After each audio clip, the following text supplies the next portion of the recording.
Assalamu alaikum. Many other Americans have Muslims in their families or have lived in a Muslim majority country. I know because I am one of them. So I have Muslim members of my family. I have lived in Muslim countries.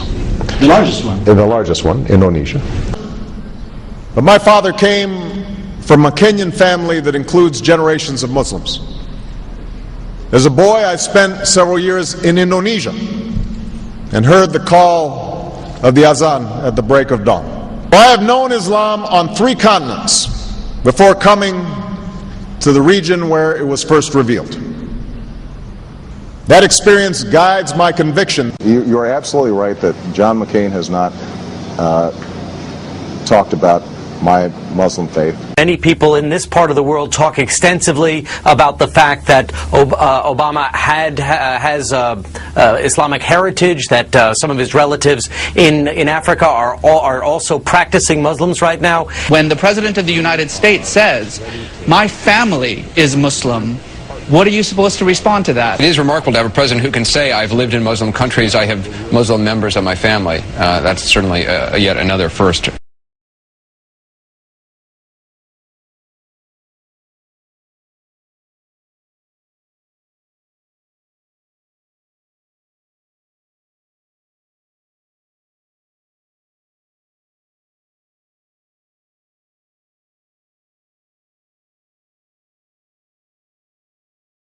Now look at a part of Barack Obama's life that most people probably have never known about.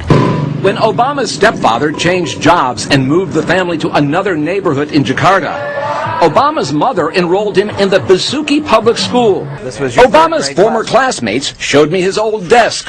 Barry sat here, Barack sat there, and then you sat there. The school's makeup reflects the population of Indonesia, more than 90% Muslim. There is a mosque in the school. It overlooks the playground, and every day at noon the children are called to prayer. The only record of Obama having attended the school is this old register. And look, it lists his name as Barry Sotoro. That's the name Obama took from his Indonesian stepfather, Lolo Sotoro. That class register says Obama came from Honolulu and lists his date of birth. But look at his nationality. It's listed as Indonesian and his religion as Islam. As some of you know, my perspective has been shaped not only by my values as an American, but by my experiences as a child in Indonesia and visiting my father's family in Kenya.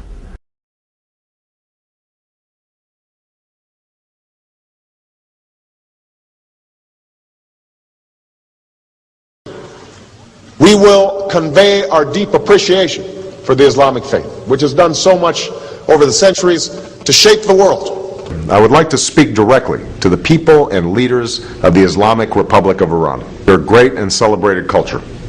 Over many centuries, your art, your music, literature, and innovation have made the world a better and more beautiful place. We know that you are a great civilization, and your accomplishments have earned the respect of the United States and the world. I also know civilization's debt to Islam. It was Islam at places like Uluzar that carried the light of learning through so many centuries, paving the way for Europe's Renaissance and Enlightenment. It was innovation in Muslim communities that developed the order of algebra, our magnetic compass and tools of navigation, our mastery of pens and printing, our understanding of how disease spreads and how it can be healed. Islamic culture has given us majestic arches and soaring spires, timeless poetry and cherished music, elegant calligraphy, and places of peaceful contemplation. They have fought in our wars, they have served in our government, they have stood for civil rights, they have started businesses, they have taught at our universities, they've excelled in our sports arenas, they've won Nobel Prizes, built our tallest building, and lit the Olympic torch. And when the first Muslim American was recently elected to Congress, he took the oath to defend our Constitution using the same Holy Quran. In ancient times and in our times, Muslim communities have been at the forefront of innovation and education.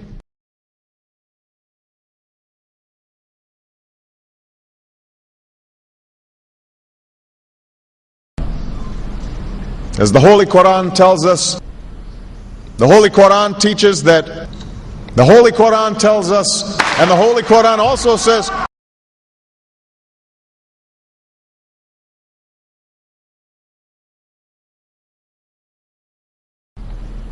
Islam is not part of the problem in combating violent extremism. It is an important part of promoting peace. The enduring faith of over 1 billion people is so much bigger than the narrow hatred of a few. In the United States, rules on charitable giving have made it harder for Muslims to fulfill their religious obligation. That's why I'm committed to working with American Muslims to ensure that they can fulfill zakat. It is important for Western countries to avoid impeding Muslim citizens from practicing religion as they see fit. And I consider it part of my responsibility as President of the United States to fight against negative stereotypes of Islam wherever they appear.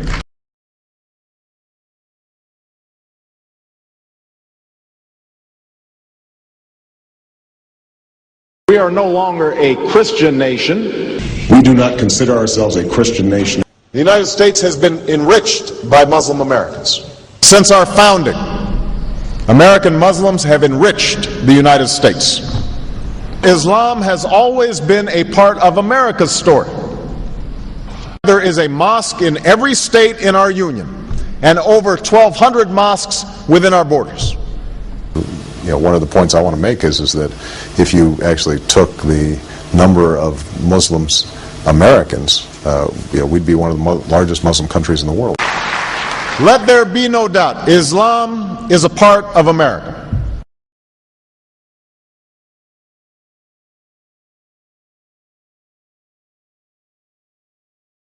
A lot of reporters who cover the White House were not happy to hear that Barack Obama's first television interview as president was granted to Al Arabiya, an Arab network. But the new president, the first president ever to use the word Muslim in an inaugural address, sent a message with the interview. And today that message was heard loud and clear. The choice of his first television interview was deliberate too. Al Arabiya, a moderate Saudi-owned network seen by millions in the Arab world. The president stressed his own Muslim background. I have Muslim members of my family. I have lived in Muslim countries. The symbolism spoke volumes. Our fourth story in the countdown, President Obama grants his first official White House sit-down interview not to an American network, but to an Arab one, appearing on Al Arabiya television in an effort, obviously, to reach out to Muslims across the world. As you just heard yesterday in a symbolic gesture, President Barack Obama granted his first formal interview since assuming office to Al Arabiya, a Dubai-based Arabic language network.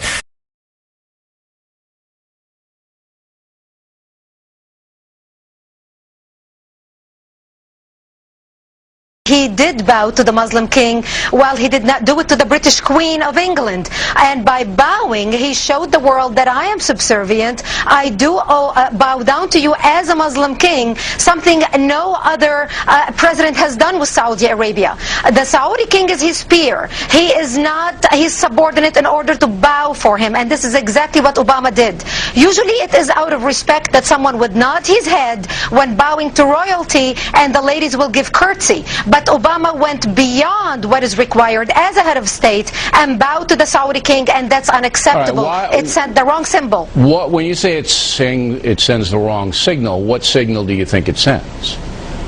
It sent a message that Islam is superior to any other master or king or president in the world, that an American president bowed to a Muslim king. It also sent a message that terrorism and jihadism is giving Islam the respect it should have on the world stage, to the point that it made an American president, for the first time in history, bow to a Muslim king.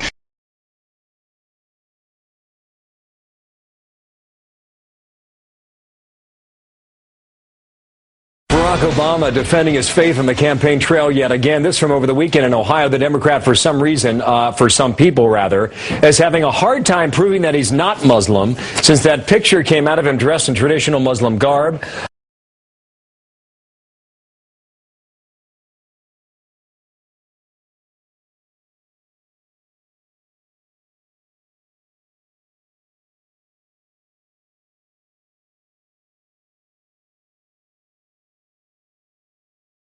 As somebody who has family living overseas, who myself lived overseas for a time, I would be able to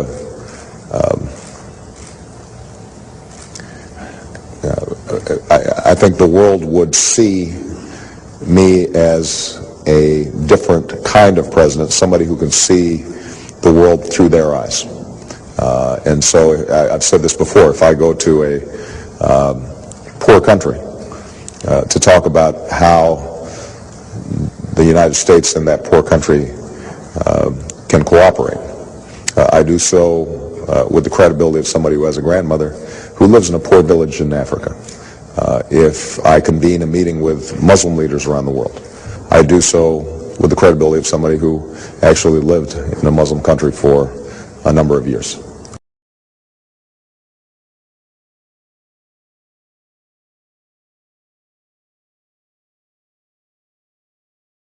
On behalf of the American people, including Muslim communities in all 50 states, I want to extend best wishes to Muslims in America and around the world. Ramadan is the month in which Muslims believe the Quran was revealed to the Prophet Muhammad. I know this to be a festive time, a time when families gather and meals are shared. But I also know that Ramadan is a time of intense devotion and reflection, a time when Muslims fast during the day and perform Taraweeh prayers at night, reciting and listening to the entire Quran over the course of the month. Today, I want to wish Muslims across America and around the world a blessed month as you welcome the beginning of Ramadan. Thank you. Well, it is my great pleasure to host all of you here at the White House to mark this special occasion, Ramadan Kareem. I want to say that I'm deeply honored to welcome so many members of the diplomatic corps, as well as several members of my administration and distinguished members of Congress, including the first two Muslims to serve in Congress, Keith Ellison and Andre Carson. Where are they? Give them a big round of applause.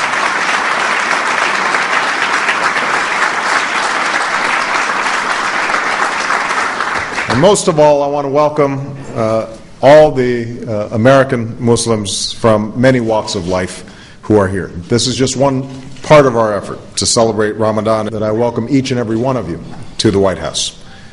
Tonight's iftar is a ritual that is also being carried out this Ramadan at kitchen tables and mosques in all 50 states. Islam, as we know, is part of America. And like the broader American citizenry, the American Muslim community is one of extraordinary dynamism and diversity, with families that stretch back generations and more recent immigrants, with Muslims of countless races and ethnicities, and with roots in every corner of the world. Indeed, the contribution of Muslims to the United States are too long to catalog because Muslims are so interwoven into the fabric of our communities and our country. American Muslims are successful in business and entertainment, in the arts and athletics, in science and in medicine. Above all, they are successful parents, good neighbors, and active citizens. So on this occasion, we celebrate the holy month of Ramadan, and we also celebrate how much Muslims have enriched America and its culture. I am so pleased that we are joined tonight not only by so many outstanding Muslim Americans and representatives of the diplomatic corps, but people of many faiths, Christians, Jews, and Hindus, along with so many prominent Muslims. So tonight we celebrate a great religion and its commitment to justice and progress. We honor the contributions of America's Muslims and the positive example that so many of them set through their own lives, and we rededicate ourselves to the work of building a better and more hopeful world. So thanks to all of you for taking the time to be here this evening. I wish you all a very blessed Ramadan. And with that, I think we can start a feast. I don't know what's on the menu.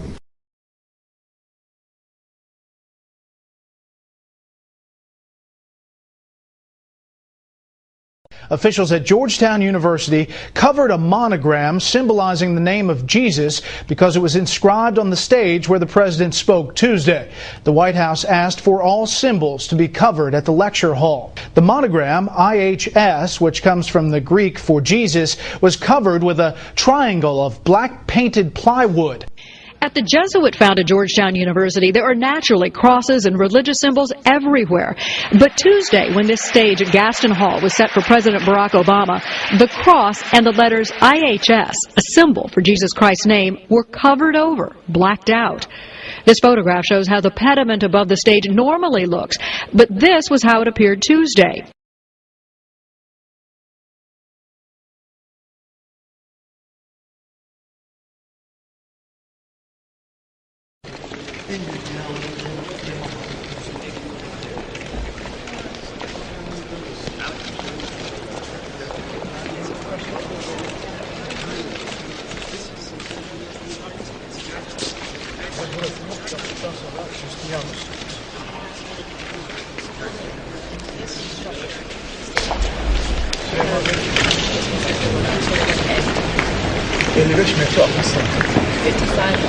And this is a common thought shared by all the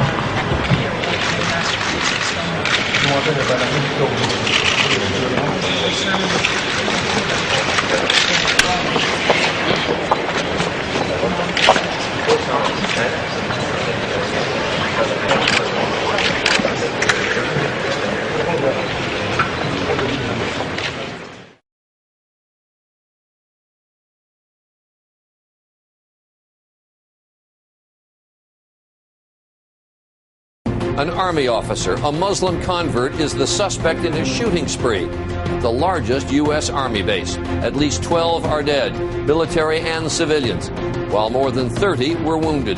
It was 1:30 local time at Fort Hood. An army officer, a Muslim, opened fire with handguns near a facility where soldiers get medical clearance before deployment overseas. On Thursday afternoon, Hussein was at the Soldier Readiness Center where military personnel gathered for medical screening.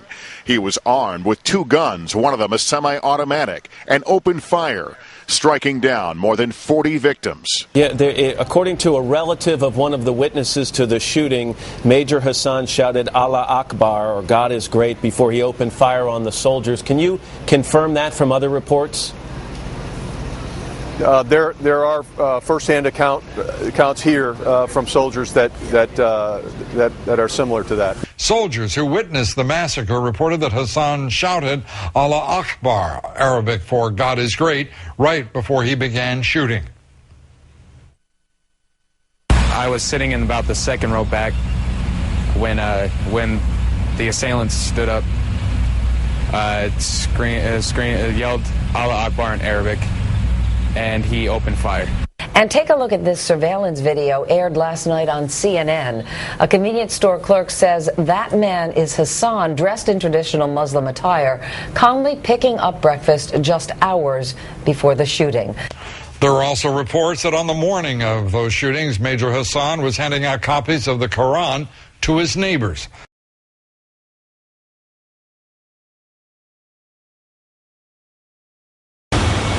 Early this year, when Nidal Malik Hassan was still assigned to Walter Reed Army Hospital outside Washington, U.S. intelligence officials say he sent an email to a Muslim cleric living in Yemen, Anwar al-Awlaki. Officials say over 6 months, Major Nidal Hassan traded 10 to 20 messages with the controversial cleric, who has ties to al-Qaeda and the 9/11 hijackers.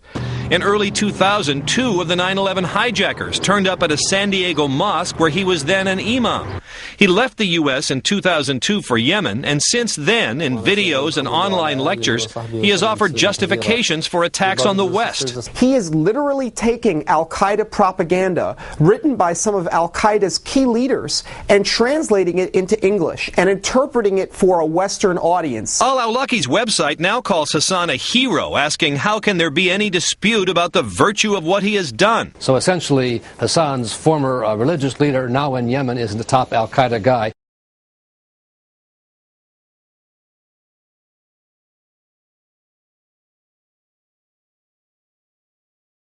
Some are still reluctant to characterize Hassan's attack as terrorism. President Obama's remarks following the Fort Hood massacre described the shootings as an act of violence. Terrorism, he did not say. President Obama says people should be patient and not jump to conclusions about what prompted the attack at Fort Hood. In his weekly radio and internet address, he said with the Veterans Day holiday next week, the country should take time to remember exactly who makes up the armed forces. They're Americans of every race, faith, and station. They're Christians and Muslims, Jews and Hindus, and non-believers. We don't know all the answers yet, and I would caution against jumping to conclusions until we have all the facts. While the president mentioned every soldier who died by name, he did not name the fellow soldier who allegedly killed them, Major Nidal Malik Hassan. One point particularly got to me, offended me, where he said, first of all, that the act at Fort Hood was incomprehensible. Then later on he said it's hard to comprehend. No, it wasn't hard to comprehend, and it's not now. It was the act of an Islamist terrorist who gunned down 54 people, because he believed he was doing the will of Allah in accordance with the Quran. Not hard to understand. And the other thing that offended me in all the speeches at Fort Hood today, not one mention of terror, terrorism. I didn't expect him to mention Islamist terrorism. That'd be too far for Obama. But what does it take? What evidence does it take for our president to admit this was an act of terror?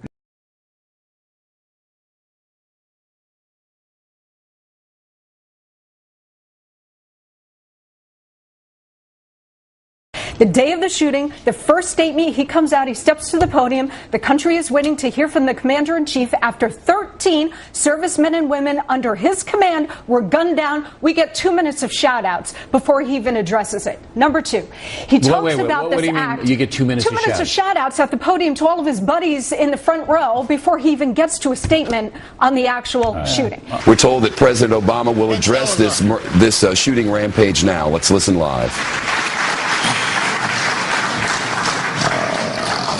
Please, everybody have a seat.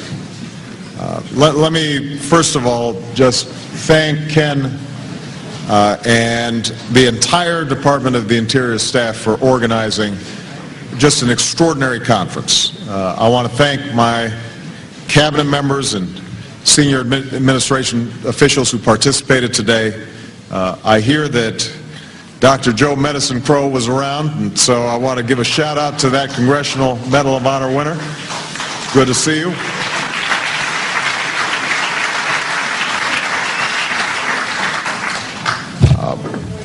My understanding is that you had an extremely productive conference. I want to thank all of you for coming and for your efforts. And I want to give you my solemn guarantee that this is not the end of a process, but a beginning of a process. And that we are going to follow up.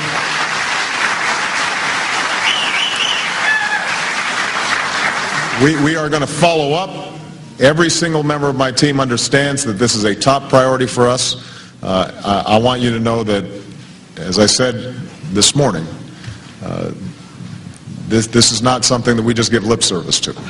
And we are going to keep on working with you to make sure that the first Americans get the best possible chances in life in a way that's consistent with your extraordinary traditions and culture and values. Now, I have to say, though, that beyond that, I plan to make some broader remarks about the challenges that lay ahead for Native Americans, as well as collaboration with our administration. But as some of you might have heard, there has been a tragic shooting at the Fort Hood Army base in Texas.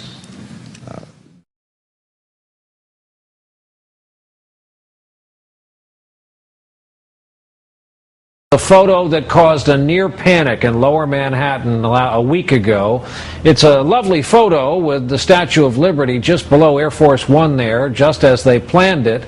Problem was the sight and the sound of a 747 being chased across the sky, doing a low pass over the New York area, flooded 911, sent a lot of people into the streets, where memories of 9/11 are still fresh, of course.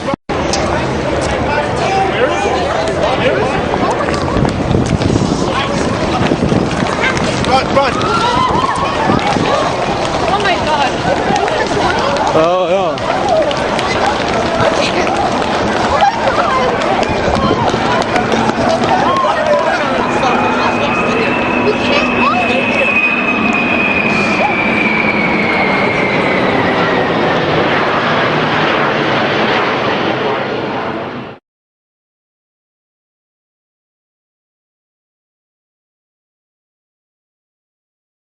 Barack Obama is trying to change political fashion. He gave a speech in Iowa City today, and he wasn't wearing an American flag pin. Those pins have become synonymous with politicians since 9/11. Obama says he doesn't like how the pin has come to represent patriotism in America.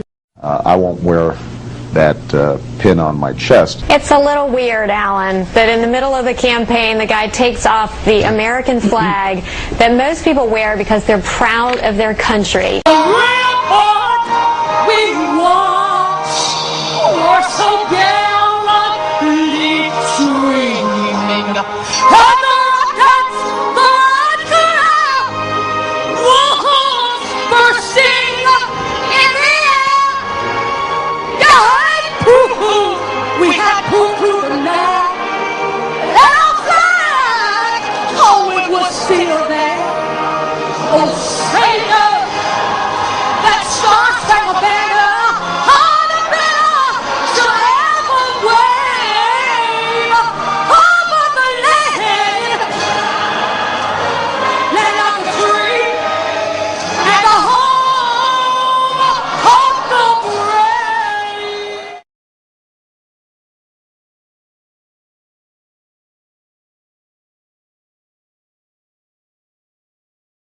NASA's top man, who says President Obama wants the space agency's top priority to be Muslim outreach. NASA Administrator Charles Bolden traveled to the Mideast last month on a mission of outreach to the Muslim world. In an interview with Al Jazeera, he said President Obama asked him to carry out a three-pronged program at NASA. First, excite young people about math and science.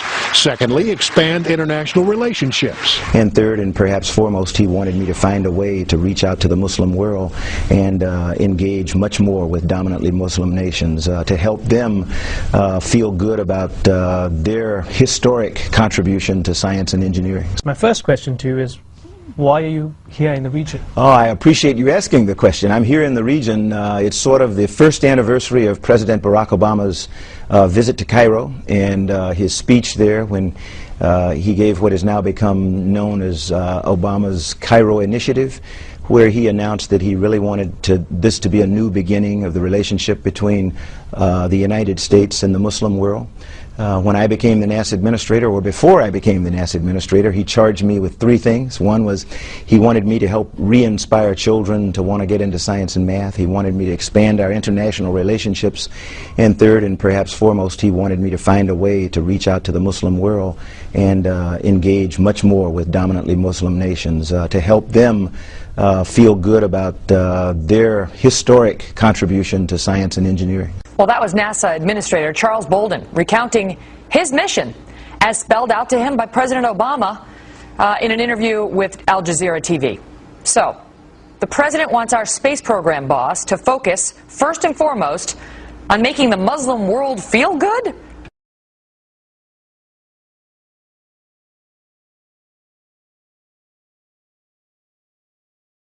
Speaking at a White House dinner Friday celebrating Ramadan, the president waded into the already deepening political controversy over whether to build a mosque 2 blocks from the site of the 9/11 attacks in New York City.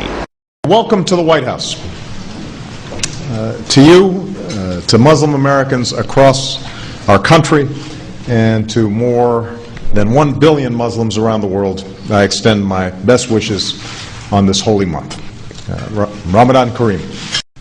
Recently, attention's been focused on the construction of mosques in certain communities, particularly New York. But let me be clear. As a citizen and as president, I believe that Muslims have the right to practice their religion as everyone else in this country. And that includes the right to build a place of worship and a community center on private property in Lower Manhattan in accordance with local laws and ordinances.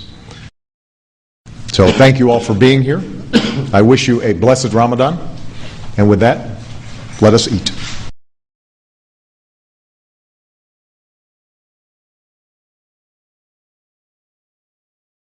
I want to bring in our chief White House correspondent, Jake Tapper. And Jake, you've learned more about laying Osama bin Laden's body to rest at sea and how that was transported, how that was fulfilled, and what can you tell us about that? He was buried at sea according to Muslim tradition. There was a Muslim seaman who was there, and they wrapped him and said the prayers according to what is part of the Islamic tradition. He's already been buried at sea according to Islamic tradition. By Muslim tradition, you have to bury the body within 24 hours. So the body has already been buried at sea, and that the body has been handled in the traditional Islamic tradition. The burial of bin Laden was done in conformance with Islamic precepts and practices. The deceased's body was washed and then placed in a white sheet. A military officer read prepared religious remarks, which were translated into Arabic by a native speaker. John, can you tell us about the burial at sea? Where did it happen? When did it happen? The disposal of the burial of bin Laden's remains was done in strict conformance with Islamic precepts and practices. It was prepared in accordance with the Islamic requirements. We early on made provisions for that type of burial, and we wanted to make sure that it was going to be done, again, in strict conformance. We thought it was important to think through ahead of time how we would dispose of the body if he were killed in the compound. And I think that what we tried to do was consulting with experts in Islamic law and ritual to find something that was appropriate, that was respectful of the body.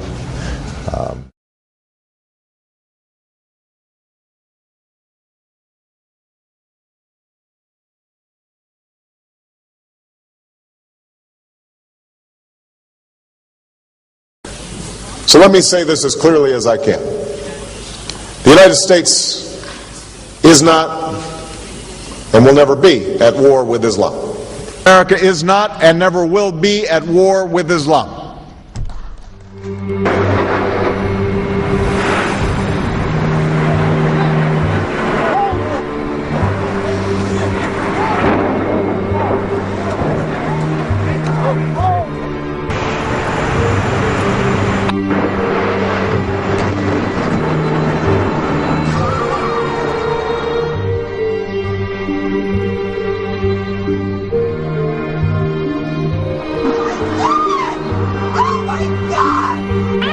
Just hit. Something else just hit. A very large plane just flew directly over my building.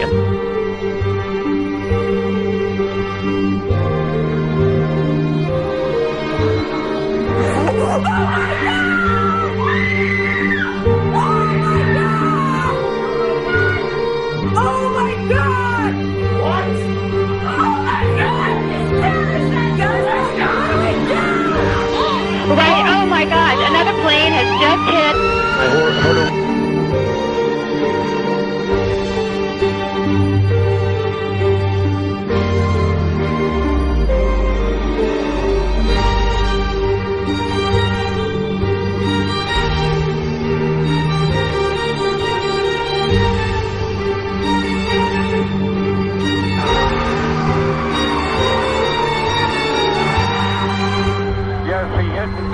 number one. The other building. Yes, he flew right into it.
That right there?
Thank you. And Eid Shoma Mubarak.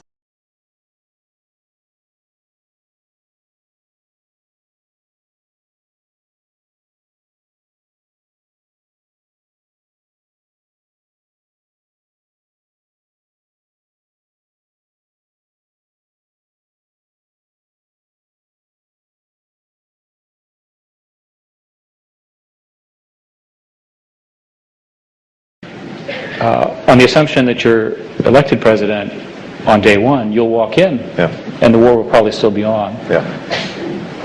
And we know your view that the war was a mistake. Right. But here it is, you're at the desk. What are you going to do? We will call in, I will call in the Joint Chiefs of Staff, my Secretary of State nominee, my National Security Advisor nominee, and they will have a new mission, which is to end this war. I will give our military a new mission on my first day in office, ending this war. We can safely bring out 1 to 2 brigades per month. We can safely redeploy our combat brigades at a pace that would remove them in 16 months. At that pace, we will have our combat troops out in 16 months. The only mission, we will not have permanent bases in Iraq, and we will not have combat operations in Iraq. The only mission that I will allow will be to protect our embassy and our civilian personnel, diplomats, humanitarian workers. The war in Iraq should have never been authorized and should have never been waged. Should have never been fought. The time for waiting in Iraq is over. The days of our open-ended commitment must come to a close, and the need to bring this war to an end is here. That's why today I'm introducing the Iraq War De-Escalation Act of 2007.